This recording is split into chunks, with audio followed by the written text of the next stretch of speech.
Hello everyone, welcome back our new mini vlog. আজ 25 December. তোমাদের সবাইকে জানাই আমার তরফ থেকে মেরি ক্রিসমাস। এখন বাজছে ওই ভোর 5:30 মতো। এত সকাল সকাল উঠে পড়ার কারণ হলো আমার একটা আউটডোর শ্যুট ছিল আজকে। সাধারণত ভোরবেলা খুব একটা ঘুম থেকে ওঠা হয় না, কিন্তু যেহেতু কাজ পড়ে গেছে তার জন্য তো উঠতে হবেই। অন্য বছরের তুলনায় এবছরের 25 ডিসেম্বরের সকালে দেখছি ঠান্ডাটা বেশ কম আছে, আর কুয়াশাও কিন্তু অনেকটাই কম। যাই হোক, আমরা এখন চলেছি শুট লোকেশনে। আমার বাড়ি থেকে শুট লোকেশন ছিল বেশ খানিকটা দূরে, আর সকালবেলার এই কুয়াশাটা পাওয়ারও খুব দরকার ছিল আজকের আমাদের শুটে।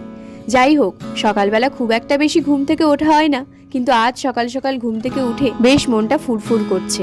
যাই হোক, অর্ধেক শুট কমপ্লিট করে আমরা একটু চায়ের দোকান থেকে চা খেয়ে নিয়েছিলাম, আর তারপর চলে গিয়েছিলাম আমাদের নেক্সট লোকেশনে। তো আজকের মিনি ব্লগটা এই অবধি। ভালো লাগলে অবশ্যই লাইক, কমেন্ট, শেয়ার আর সাবস্ক্রাইব করে দিও আমার চ্যানেল। দেখা হচ্ছে নতুন কোনো মিনি ব্লগে।